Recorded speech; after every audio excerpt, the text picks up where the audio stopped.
This channel does not promote any violent, harmful, or illegal activities. All content provided by this channel is meant for an educational purpose only.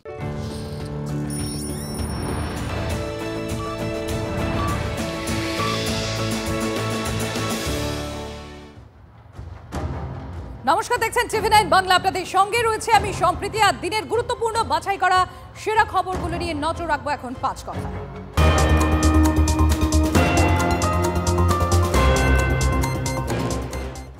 আর শুরুতেই যে খবরের দিকে আমাদের নজর থাকছে, দিল্লি বিস্ফোরণের আবহে মুর্শিদাবাদের সেখানে এনআইএ অভিযান। দিল্লি বিস্ফোরণে সন্দেহভাজনদের সঙ্গে যোগ। নবগ্রাম থানার নিম গ্রামে মাইনুল হাসানের বাড়িতে এনআইএ। মাইনুল হাসানকে জিজ্ঞাসাবাদ এনআইএ তদন্তকারীদের। মাইনুল দিল্লি ও মুম্বাইয়ে পরিযায়ী শ্রমিক হিসেবে কাজ করত। মোবাইলের সূত্র ধরে জিজ্ঞাসাবাদ এনআইএ।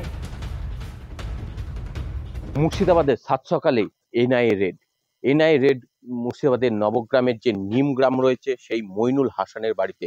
এই মইনুল হাসান ভিন রাজ্যে কাজ করত, কোনো সময় বোম্বে বা কোনো সময় দিল্লিতে কাজ করত। তার বাড়িতেই সকাল সকাল এনআইএ আধিকারিকরা আসায় কিন্তু এলাকায় চাঞ্চল্য সৃষ্টি হয়। 2022 সালে কিন্তু লাস্ট এই বাড়ির যে মইনুল হাসান তিনি ভিন রাজ্যে কাজ করে বাড়ি ফিরেছেন। সেই সুবাদে সেই সময় কিন্তু বেশ কয়েকজনের সঙ্গে তার পরিচয় ছিল, যারা বিভিন্ন বিস্ফোরণের সঙ্গে যুক্ত বা জঙ্গি কার্যকলাপের সঙ্গে যুক্ত। সেই সব ব্যক্তিদের সঙ্গে যে ফোন সেই ফোনে থেকেই কিন্তু এই মইনুল হাসানের নাম পেয়েছেন এবং এছাড়াও মুর্শিদাবাদে আরো বেশ কয়েকজনের নাম পেয়েছেন। সেই সব বাড়িতেই কিন্তু তল্লাশি চালাচ্ছেন এনআইএ আধিকারিকরা। সব মিলিয়ে এই তদন্তের গতি প্রকৃতি কোন দিকে যায় এবং কোন ঘটনার তদন্ত, সেটাই এখন জানার বিষয় হয়ে দাঁড়িয়েছে। তবে এই ঘটনায় যে বিস্ফোরণের মতো ঘটনা বিভিন্ন জায়গায় ঘটছে, সেই ঘটনায় কি আদৌ যুক্ত নাকি অন্য কোনো বিষয়, তার তদন্ত করছে তদন্তকারী আধিকারিকরা। ক্যামেরায় সিদ্ধার্থর সাথে কৌশিক, টিভি9 বাংলা। এমন কিছু হয়নি, লোক এসেছিল তদন্ত করে চলে গেছে বাস। কখন এসেছিল? সকালে এসেছিল। কার বাড়িতে এসেছিল? এই বাড়িতে এসেছিল, আমাদের বাড়িতে। তোমার? হ্যাঁ। কি নিয়ে জিজ্ঞেস করলো? কি নিয়ে সেটা তো জানা না, ওইটা জানা নাই। আমার দাদা ছিল, ওনার এখন বাইরে আছে। কে ছিল তোমার দাদা? মইনুল হাসান। তোমার নাম কি? আমার নাম আসার হোসেন। না, কি নিয়ে জিজ্ঞেস করেছে বা কোনো কাগজ দিয়েছে? ওইসব আমাদের কোনো ধারণা নেই। কোনো ধারণা নেই। কোথায় কাজ করতে? বাইরে মুম্বাইতে। কোনো বিস্ফোরণ বা এরকম সংক্রান্ত বিষয় জিজ্ঞেস করছিল? সব পুরো রং না, এইসব নিয়ে কোনো না। এমনি নর্মাল হয়তো লোক এসেছিল কিছু পুছতাছ করার জন্য, ছিল বাইরে তার জন্য, কিন্তু ওইসব কোনো ব্যাপার না। কৌশিক রয়েছে আমাদের সঙ্গে, আমি একবার কৌশিকের কাছে চলে যাব। কৌশিক, এখনো পর্যন্ত কি খবর রয়েছে? এই এনআইএ মাইনুল হাসানকে কেন জিজ্ঞাসাবাদ করছে, কেন তার বাড়িতে গেল, এখনো পর্যন্ত কি জানা যাচ্ছে? দেখো, এনআইএ কিন্তু সাত সকালে মুর্শিদাবাদে এই যে মইনুল হাসানের বাড়িতে এসেছিলেন এবং মইনুল হাসানের বাড়িতে আসার মূল কারণ হচ্ছে ফোন নাম্বার। বেশ কয়েকজন সন্দেহভাজন গ্রেপ্তার হয়েছে যে দিল্লিতে বিস্ফোরণ কাণ্ড এবং তার আগে ফরিদাবাদ সহ বিভিন্ন জায়গায় যেসব বিস্ফোরক উদ্ধার হয়েছে সেই সব ঘটনার লিঙ্কম্যান। এবং তার সঙ্গে যে এক বাংলাদেশি ছিল, সেই বাংলাদেশির সঙ্গেও কিন্তু একসঙ্গে কাজ করেছিল এই মইনুল হাসান। সেই সম্পর্কিত তথ্যের জন্য এবং তাদের কাছ থেকে যে ফোন নাম্বার পেয়েছে বা যোগাযোগ হয়েছে, সেই ফোন নাম্বার ধরেই এই নবগ্রামের যে নিমগ্রাম, সেই নিমগ্রামে মইনুল হাসানের বাড়িতে এনআইএ আধিকারিকরা এসেছেন এবং তার সঙ্গে যে যোগাযোগ ছিল, এই যে যারা সন্দেহভাজন গ্রেপ্তার হয়েছে তাদের সঙ্গে কি কি যোগাযোগ ছিল, কি কি কাজ হয়েছিল, সেই সমস্ত বিষয়ে জানতে চেয়েছিলেন তদন্তকারী আধিকারিকরা, এমনটাই জানা যাচ্ছে। এবং তদন্তকারী আধিকারিকরা তাকে জিজ্ঞাসাবাদ করে খুশি এবং তারা চলে গেছেন। তবে তাকে কিন্তু পুনরায় আবার ডাকা হতে পারে জিজ্ঞাসাবাদের জন্য, এমনটাও কিন্তু এনআইএ সূত্রের খবর। এবং এর পাশাপাশি কৌশিক একটা বিষয় একটু জানতে চাইবো। এই যে মইনুল হাসান, যেটা তুমিও একটু আগেই তথ্যটা তুলে ধরছিলে যে মুম্বাই এবং দিল্লিতে যারা পরিযায়ী শ্রমিক হয়ে কাজ করতে যেত, এই মইনুল হাসানের সঙ্গে তাদের যোগাযোগ ছিল। মইনুল হাসান তিনি নিজেও গিয়েছেন দু একবার। তো সেক্ষেত্রে কোন যোগসূত্র থেকেই এনআইএর এই হঠাৎ আগমন মইনুল হাসানের বাড়িতে, সেই জায়গাটা যদি একটু স্পষ্ট করো। দেখো, যে যোগসূত্র মনে করা হচ্ছে, আর বাড়ির সূত্রে যেতে জানতে পারলাম যে এক বাংলাদেশি কোনো জঙ্গি সংগঠনের সাথে যুক্ত সেই ব্যক্তির সঙ্গে যেমনটা যোগাযোগ রয়েছে এবং এই বিস্ফোরণ কাণ্ডে যারা সন্দেহভাজন রয়েছে তাদের সঙ্গেও কিন্তু এর কোথাও না কোথাও যোগাযোগ ছিল এবং তাদের কাছে পাওয়া যে ফোন নাম্বার, দিল্লি বিস্ফোরণের যে ঘটনা, পুরো ঘটনা এবং এর মধ্যে কিন্তু এক বাংলাদেশি জড়িয়ে রয়েছে, সেই পুরোপুরি ঘটনার যারা সন্দেহভাজন আছে সেই সন্দেহভাজনদের কাছে সেই সব লিঙ্ক ধরেই কিন্তু এই মইনুলের নাম্বার পাওয়া গেছে। এই মইনুলের নাম্বার পাওয়া গেছে, সঙ্গে আরও বেশ কয়েকজন রয়েছেন মুর্শিদাবাদে যাদের সঙ্গে এই সন্দেহভাজনদের যোগাযোগ ছিল বা তাদের কাছে ফোন নাম্বার পেয়েছে সেই সূত্র ধরে। এবং দিল্লির বিস্ফোরণ কিন্তু তাদের কাছে মানে মূল মোটিভ এবং এই দিল্লি বিস্ফোরণের সাথে জড়িত সন্দেহভাজন। তোমাকে জানিয়ে রাখি সম্প্রীতি যে দিল্লি বিস্ফোরণের সাথে সন্দেহভাজনদের সঙ্গে যোগাযোগ ছিল, তাদের কাছে যে ফোন নাম্বার পেয়েছে সেই ফোন নাম্বারে এই মইনুল হাসানের ফোন নাম্বার পেয়েছিল, সেই কারণেই কিন্তু এখানে আসার তদন্তকারী আধিকারিকদের। ধন্যবাদ কৌশিক।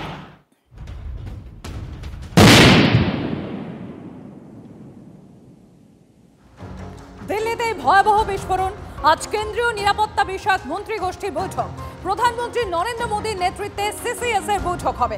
অপারেশন সিন্দুরের পর প্রথমবার বৈঠক সিসিএস এর। বৈঠকে কি বড়সড় কোনো পদক্ষেপের সিদ্ধান্ত, সেদিকেই নজর থাকবে সবার। সায়ন্ত রয়েছেন আমাদের সঙ্গে, আমি একবার সায়ন্তর কাছে চলে যাই। সায়ন্ত, এই দিল্লি ব্লাস্ট এবং তারপরে আজ কেন্দ্রীয় নিরাপত্তা বিষয়ক মন্ত্রী গোষ্ঠীর বৈঠক কতটা গুরুত্বপূর্ণ এই মুহূর্তে এবং সেখান থেকে কি কোনো বড় সিদ্ধান্ত বেরিয়ে আসতে পারে? কি হিন্ট রয়েছে এখনো পর্যন্ত? দেখো, সেটাই মূলত দেখা যে সিসিএস এর বৈঠকে কোনো গুরুত্বপূর্ণ সিদ্ধান্ত হয় কিনা, এবং যেহেতু প্রধানমন্ত্রী এই বৈঠকে চেয়ার করছেন স্বাভাবিকভাবেই এই বৈঠক অত্যন্ত গুরুত্বপূর্ণ উঠতে চলেছে। অপারেশন সিঁদুরের আগে আমরা কিন্তু এই সিসিএস এর বৈঠক বারবার হতে দেখেছি এবং সেই বৈঠক থেকে সিদ্ধান্ত হয়েছিল। তারপরেই আমরা দেখি অপারেশন সিঁদুর ভারতীয় মাটিতে দাঁড়িয়ে পাকিস্তানের একাধিক ইনস্টলেশন গুড়িয়ে দেওয়া হয়েছিল, প্রত্যাঘাত করা হয়েছিল। এবারও কি সে একই কায়দার প্রত্যাঘাত, নাকি অ্যাক্ট অফ ওয়ার, যেটা প্রধানমন্ত্রী অপারেশন সিঁদুরের পর বলেছিলেন যে আবার যদি পুনরায় ভারতের কোনো জঙ্গি হামলা হয় বা জঙ্গি নিশানা হয় তাহলে কিন্তু অ্যাক্ট অফ ওয়ার ঘোষণা করা হবে, তাহলে কি সেই অ্যাক্ট অফ ওয়ার ঘোষণা করবেন? এইটাই মূলত এখন দেখার। অর্থাৎ সিসিএস এর বৈঠকের দিকে শুধুমাত্র ভারত যে তাকিয়ে রয়েছে তা কিন্তু নয়, পাকিস্তানও তাকিয়ে রয়েছে, যে কারণে কিন্তু পাকিস্তান আগে থেকেই তাদের আর্মি মুভমেন্ট করিয়েছে, এমনকি নিজেদের আকাশ সীমায় নোটাম জারি করেছে। স্বাভাবিকভাবে ভারতও পিছিয়ে নেই, ভারতও নিজের যে রাজস্থান সীমান্ত হোক বা জম্মু সীমান্ত হোক সেখানে আর্মি মুভমেন্ট করিয়েছে। সব মিলিয়ে সিসিএস এর বৈঠকে কি উঠে আসে সেটাই এখন দেখার। 5টার সময় মূলত এই সিসিএস বৈঠক শুরু হওয়ার কথা রয়েছে। প্রধানমন্ত্রীর বক্তব্য যে শেষ বক্তব্য হবে এবং শেষ সিদ্ধান্ত হবে সেটা নিঃসন্দেহে গুরুত্বপূর্ণ, এবং যেটা স্বরাষ্ট্রমন্ত্রী অমিত শাহ চেয়ার করার কথা ছিল সেটা প্রধানমন্ত্রী করবেন। এবং কিছুক্ষণ আগে যে সিদ্ধান্ত হয়েছে এটাই বুঝিয়ে দিচ্ছে যে কি গুরুত্বপূর্ণ সিদ্ধান্ত আজ হতে চলেছে। একেবারেই শান্ত, এইদিকে আমাদেরও নজর থাকবে। আপাতত তোমাকে ধন্যবাদ।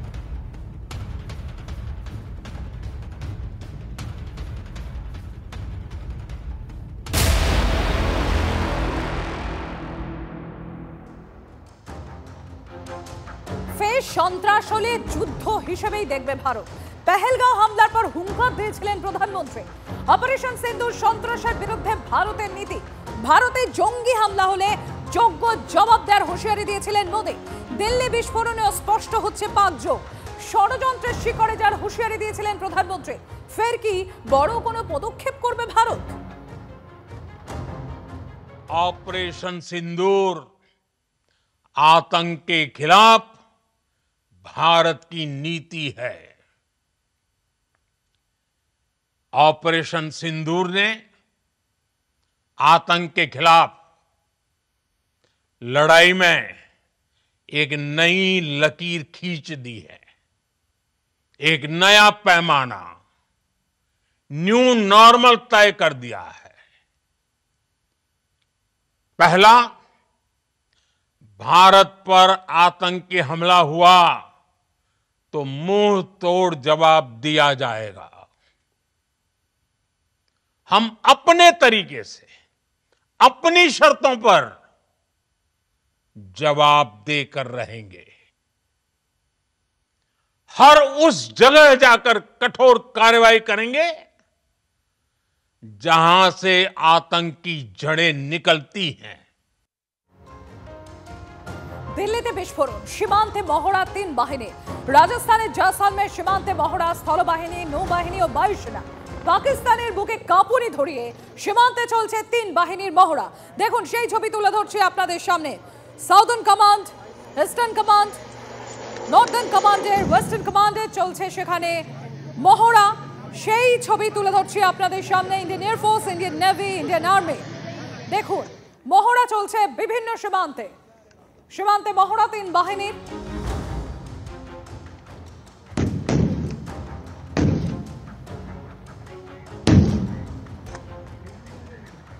জয়সলমের সীমান্তে আপনারা দেখতে পাচ্ছেন সেই ছবি, সেখানেও মহড়া চলছে, 3 বাহিনীর মহড়া চলছে। দেখুন চলছে ড্রোন মারফত নজরদারি।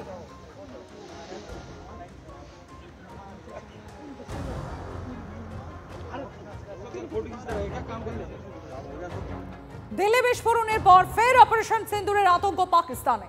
বিস্ফোরণে পাক যোগ যেই স্পষ্ট হয়েছে, স্পষ্ট হতেই সক্রিয় মুনির বাহিনী। লাহোর ও সিয়ালকোটে পাক সেনা জোট তৎপরতা, মোতায়েন করা হয়েছে কোর 2, কোর 3। নেতৃত্বে রয়েছেন পাক সেনা লেফটেন্যান্ট জেনারেল পদমর্যাদার আধিকারিক। সেই তথ্য তুলে ধরছি আপনাদের সামনে। দিল্লি বিস্ফোরণের পর ফের অপারেশন সিন্দুরের আতঙ্ক এবার পাকিস্তানে। বিস্ফোরণে পাক যোগ স্পষ্ট হতেই সক্রিয় মুনির বাহিনী। লাহোর ও সিয়ালকোটে পাক সেনার জোট তৎপরতা, মোতায়েন করা হয়েছে কোর 2, কোর 3। নেতৃত্বে রয়েছেন পাক সেনার লেফটেন্যান্ট জেনারেল পদমর্যাদার আধিকারিক। আপনাদের যে খবরটা আমরা তুলে ধরছি যে যেই এই দিল্লি বিস্ফোরণের পিছনে অপারেশন সিন্দুরের আতঙ্ক পাকিস্তানে, তার কারণ পাকিস্তানের যেই যোগসূত্র পাওয়া গিয়েছে, এই পাক যোগ স্পষ্ট হতেই রীতিমতো সক্রিয় হয়ে গিয়েছে মুনির বাহিনী। লাহোর এবং সিয়ালকোটে সেখানে পাক সেনার জোট তৎপরতা নজরে আসছে। তন্ময় প্রামাণিক রয়েছেন আমাদের সঙ্গে। তন্ময়, একদিকে যেমন লাহোর আর সিয়ালকোটে পাক সেনার জোট তৎপরতা আমাদের নজরে আসছে, মোতায়েন করা হয়েছে কোর 2, কোর 3। অপরদিকে মাসুদ আজহারকেও অন্য জায়গায় সরানোরও একটা প্রচেষ্টা আমাদের কানে এসেছে। সব মিলিয়ে সিনারিও কি? দেখো, এই মুহূর্তে পাকিস্তান কিন্তু বলা চলে ভয়ে, আতঙ্কে কিংবা প্রস্তুতি, কোথাও আক্রমণ ঠেকানোর এমন নানাবিধ কার্যকলাপে এই মুহূর্তে চলছে পাকিস্তান জুড়ে। কারণ গতকালকে আমাদের কাছে ছবি এসে পৌঁছেছিল যে লাহোর সিয়ালকোট অঞ্চলে যে পুরো রাস্তা রয়েছে, সেই জায়গা দিয়ে পরপর সাজোয়া বাহিনী, ট্যাঙ্ক, সেনাবাহিনীর গাড়ি লাইন দিয়ে যাচ্ছে। অর্থাৎ সেনাবাহিনীকে মুভ করানো ছিল যে কোর 2, কোর 3 বললে লাহোর সিয়ালকোট বিস্তীর্ণ অংশ জুড়ে। 1, 2 সেখানে মুনির তার যে বাহিনী একদম লেফটেন্যান্ট কর্নেল গোছের আধিকারিকদের দিয়ে এক একটা বাহিনীকে তারা প্রস্তুত রাখছেন। অর্থাৎ কোনো আক্রমণ হলে তারা সেটা প্রতিহত করবেন। অর্থাৎ ভারত সিঁদুর অপারেশন যখন করে, অপারেশন সিঁদুর, সেই অপারেশন সিঁদুরের সময় যে প্রত্যাঘাত হয়েছিল, যে পাল্টা বা বলা চলে উত্তর দিয়েছিল ভারত, সেই আতঙ্কে ভুগছে দিল্লি বিস্ফোরণের পর। ফলে পাকিস্তানি এখন প্রাণ বাঁচানোর, সম্পত্তি বাঁচানোর এইটার যেমন একটা পদ্ধতি চলছে, সেনাবাহিনীকে মোতায়েন করে ওদিকে মাসুদ আজহার তার জায়গার পরিবর্তন করা হয়েছে। এবং গোয়েন্দা মারফত যা যা খবর আসছে, বিভিন্ন ধরনের জঙ্গি সংগঠন তাদেরও নির্দিষ্ট চিহ্নিত হেডকোয়ার্টার সেগুলোকে সব সরিয়ে নিয়ে যাচ্ছে, তাদেরকে সরিয়ে ফেলা হয়েছে। অর্থাৎ যাতে আবারও সেই আক্রমণ, অপারেশন সিঁদুর, সেই আক্রমণের মুখোমুখি হয়ে আবারও কোনো জঙ্গি নেতারা প্রাণ হারায় তার বাঁচানোর চেষ্টা করছে আইএসআই এবং পাকিস্তান সেনাবাহিনী সম্প্রতি। ধন্যবাদ। আর এই যে দিল্লি বিস্ফোরণে গোয়েন্দাদের ভাবাচ্ছে 10th নভেম্বর, মানে এই 10ই নভেম্বর 3 ঘন্টা 29 মিনিট এই সময়টা। কারণ দুপুর 3:19-এ লালকেল্লার পার্কিং লটে ঢোকেই ডক্টর উমরের গাড়ি। সন্ধে 6টা 48 মিনিটে পার্কিং লট থেকে বেরিয়ে যায় ডক্টর উমর। সন্ধে 6টা 55 মিনিটে হয় এই বিস্ফোরণ। অর্থাৎ পার্কিং লট থেকে বেরিয়ে যাওয়ার ঠিক 7 মিনিটের মাথায়। কিন্তু লালকেল্লার এই পার্কিং লটে প্রায় 3.5 ঘন্টা কি করছিল ডক্টর উমর? কারণ নির্দেশ পেয়েই কি পার্কিং লট ছেড়েছিল উমর? 3.5 ঘন্টায় ফোনে কার কার সঙ্গে কথা হয় তা জানার চেষ্টা করছে গোয়েন্দারা। আর এবার আপনাদের আরো একটা বিষয় তুলে ধরি। এই যে হরিয়ানা থেকে দিল্লিতে ঢোকার সময় এই যে 2 রাজ্যের বর্ডার রয়েছে, সীমান্ত রয়েছে, তার মূল যে টোল প্লাজা সেটাই হচ্ছে বদরপুর। তদন্তকারীরা এই টোল প্লাজার কর্মীদের সঙ্গে কথা বলে জানতে পেরেছেন যে সোমবার অর্থাৎ 10 তারিখ সকাল 8টা 13 মিনিট নাগাদ এই টোল প্লাজা পেরিয়েছিল ডক্টর উমর নবী। প্রথমে 26 নম্বর টোল গেট, যেখানে এমার্জেন্সি বোর্ড লাগানো ছিল, প্রথমে ডক্টর উমর সেইখান দিয়ে ঢোকার চেষ্টা করে, কিন্তু কর্মীরা যখন সেখানে বাধা দেয় তারপর পাশের যে 25 নম্বর টোল গেট দিয়ে হরিয়ানা থেকে দিল্লিতে ঢোকেই ডক্টর উমর নবী। ব্যস্ত রাস্তা থাকা সত্ত্বেও গাড়ির গতি অত্যন্ত বেশি ছিল বলে টোল প্লাজার কর্মীরা তারা বলেছেন, তদন্তকারী অফিসাররা তাদের থেকে জানতে পেরেছে। আর এখানেই তাহলে প্রশ্নটা উঠছে, তাহলে কি আদিল আর শাহিন গ্রেফতার হওয়ার পর ডক্টর উমারের তাড়া ছিল ফরিদাবাদ ছাড়া? এমনই কিন্তু মনে করছেন তদন্তকারীরা। দিল্লি বিস্ফোরণ কাণ্ডে এখন সব থেকে চর্চিত নাম ডাক্তার উমর নবী। সোমবার সকাল 8টা 13 মিনিট নাগাদ বদরপুর টোল প্লাজা থেকে গাড়ি দিল্লিতে প্রবেশ করেছিল। আর আমি এখন দাঁড়িয়ে আছি সেই বদরপুর টোল প্লাজা, যেটা মূলত দিল্লি হরিয়ানার বর্ডার। আমি ক্যামেরা পার্সন অনুদীপকে বলবো ছবিটা দেখানোর জন্য। এই সেই লেন, যে লেন দিয়ে মূলত ডক্টর উমর নবী সে দিল্লিতে প্রবেশ করেছিল, বদরপুর টোল প্লাজা। এবং যেটা পুলিশ সূত্রে এবং তদন্তকারী সূত্রে জানা গিয়েছে, যে সিসিটিভি ফুটেজ পাওয়া গিয়েছে, তাতে কিন্তু এই লেনটি ব্যবহার করা হয়েছিল। এই টোল প্লাজা দিয়ে প্রবেশ করার পর সে প্রায় 10 মিনিট টোল প্লাজা থেকে কিছুটা দূরে দাঁড়িয়েছিল। সেখানে দাঁড়িয়ে সে ফোনে কথা বলে, সেটাও মূলত সিসিটিভি ফুটেজে দেখা গিয়েছে বলে তদন্তকারীরা জানিয়েছেন। আমি ক্যামেরা পার্সন অনুদীপকে একবার ছবিটা দেখাতে বলবো। এই হচ্ছে 25 নম্বর টোল গেট, 25 নম্বর যে টোল গেট, বদরপুর টোল প্লাজার 25 নম্বর টোল গেট। এবং এই লেন দিয়েই এই পাস করেছিল ডক্টর উমর নবী। অর্থাৎ সব মিলিয়ে একটা বিষয় পরিষ্কার হচ্ছে যে গোটা বিষয়টা কিন্তু পরিকল্পনা করেই, ছক কষেই এই উমর নবী দিল্লিতে প্রবেশ করেছিল। এবং ডক্টর আদিল, মুজাম্মিল, শাহিনের গ্রেপ্তারের পর কোথাও না কোথাও সে ভয় পেয়ে গিয়েছিল। এবং যেটা টোল প্লাজার কর্মীরা যারা জানিয়েছেন, যে এই যে লেনটা আমি দাঁড়িয়ে আছি সেটা হচ্ছে এমার্জেন্সি লেন। প্রথমে সে এখানে ঢোকার চেষ্টা করে, এমার্জেন্সি বোর্ড লাগানোর পরেও কিন্তু তখন তাকে বারণ করা হয়। তারপরই এই লেনের বদলে পাশের যে লেন আছে, এই পাশের লেনটা ব্যবহার করে সে দিল্লিতে প্রবেশ করেছিল। ক্যামেরায় অনুদীপের সঙ্গে Sayanta Bhattacharya, TV9 Bangla, Badarpur toll plaza. আর এই লালকেল্লার সামনে বিস্ফোরণের সময় মানে যেখানে ঠিক বিস্ফোরণ হয়, সেই বিস্ফোরক বোঝাই গাড়িতে যে ড্রাইভার ছিল সে কি উমর ছিল? এবার সেই বিষয়টি নিয়ে নিশ্চিত হতে তদন্তকারীরা ডিএনএ ম্যাচিং করছে। বিস্ফোরণের তীব্রতার কারণ দেহ তো ছিন্ন ভিন্ন হয়ে গিয়েছে, দেহ শনাক্তকরণের সমস্যা হচ্ছে। এদিকে এই যে আটক ডক্টর উমরের পরিবারের বেশ কয়েকজন, ইতিমধ্যেই তাদেরকে আটক করা হয়েছে। উমরের মা বাবা যারা, তাদেরও ডিএনএ স্যাম্পল নেওয়া হয়েছে। সেই স্যাম্পলের সঙ্গে গাড়ি থেকে যে দেহাংশ পাওয়া গিয়েছে, সেই দেহাংশে ডিএনএ ম্যাচ করা হচ্ছে। আর এই ডিএনএ ম্যাচ হলে তখনই নিশ্চিত হওয়া যাবে যে এই গাড়িতে ড্রাইভার সিটে ডক্টর উমর নবী ছিল কি না।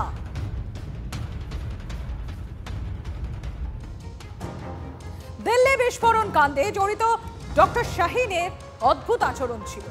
শাহিনের সঙ্গে কাজের অভিজ্ঞতা, সেই নিয়ে ডক্টর শাহিন সম্পর্কে বলেছেন এক অধ্যাপক, কোনো নিয়মের নাকি তোয়াক্কাই করতেন না এই ডক্টর শাহিন। সন্দেহভাজনদের সঙ্গে ওঠা বসা ছিল এই ডক্টর শাহিনের। কোনো রকম পারমিশন ছাড়া ইউনিভার্সিটি থেকে বেরিয়ে যেত এই ডক্টর শাহিন। শাহিনের বিরুদ্ধে জমা পড়েছিল শৃঙ্খলা ভঙ্গের অভিযোগ। শাহিনের অতীত সম্পর্কে কোনো তথ্য মেলেনি বলছেন আল ফালাই বিশ্ববিদ্যালয়ের অধ্যাপক। दिल्ली के लाल किला के सामने 10 नवंबर को हुए कार में ब्लास्ट में एक बड़ा नाम सामने आया और वो नाम था शाहीन शाहिद। ये वो नाम है जो जैश ए मोहम्मद के लिए भारत में महिला विंग की जो ब्रिगेड थी उसको हेड कर रही थी और इसका काम महिलाओं का ब्रेन वॉश कर उनको जैश ए मोहम्मद के लिए काम कराना था। फिलहाल पुलिस ने शाहीन शाहिदा को गिरफ्तार कर लिया है और उससे लगातार पूछताछ की जा रही है। सूत्र बता रहे हैं कि शाहीन ने एजेंसीज के सामने यह कबूल किया है कि पिछले 2 साल से वो और उसके साथी डॉक्टर मिलकर के जो विस्फोटक था उसको इकट्ठा कर रहे थे और इसके अलावा उसके साथी डॉक्टरों के साथ मिलकर भारत के अलग अलग जगहों पर विस्फोट और धमाके करने की प्लानिंग थी। फिलहाल शाहीन शाहिदा, मोहम्मद मुजम्मिल और उसके जो साथी अदील हैं वो पुलिस के शिकंजे में आ चुके हैं। एजेंसीज लगातार उनसे पूछताछ कर रही है, रोज नए नए खुलासे हो रहे हैं। अदील की गिरफ्तारी से ही मुजम्मिल की गिरफ्तारी हुई उसकी निशानदेही पर, और मुजम्मिल की निशानदेही पर 2900 किलो विस्फोटक फरीदाबाद से बरामद हुआ, जिसके बाद जो डॉक्टर उमर था ऐसा सूत्र बता रहे हैं और ये इन्वेस्टिगेशन की तरफ जा रहा है कि क्या उसी से बौखला करके डॉक्टर उमर ने ये लाल किले के सामने ब्लास्ट किया था। तो फिलहाल शाहीन शाहिदा इस पूरे मामले में काफी अहम कड़ी हो जा रही है जो पुलिस के हाथ में और जो रोज नए खुलासे कर रही है, और यह साफ हो रहा है कि शाहीन शाहिदा लगातार इन टेररिस्ट ग्रुप के संपर्क में थी और विस्फोटकों को वो भी इकट्ठा कर रही थी। अब सबसे बड़ा सवाल यह है कि 2900 किलो विस्फोटक तो फरीदाबाद से रिकवर हो गया, लेकिन क्या इन लोगों ने कहीं और भी विस्फोटक छुपा कर रखे हैं जिनकी पुलिस लगातार तलाश कर रही है। এবার আমরা নজর রাখবো ধনধান্য অডিটোরিয়ামের দিকে। মুখ্যমন্ত্রী মমতা বন্দ্যোপাধ্যায়কে সম্মানিত ডিলিট দিল জাপানের university. We know that Bengal and Japan, our relation is very old. Even cultural program you have seen that how our people and Japanese culture mix up together. And it was really excellent how we gave us to remember those days when Rabindranath Tagore visited Japan. And always the Okakura Kakuzo, Rabindranath Tagore and the art of historian, everybody remember. Even Swami Vivekananda, he visited Japan before independence. It was very old times. 1893. Even after that, Rashbihari Bose, he also visited Japan before independence. And Netaji Subhash Chandra Bose,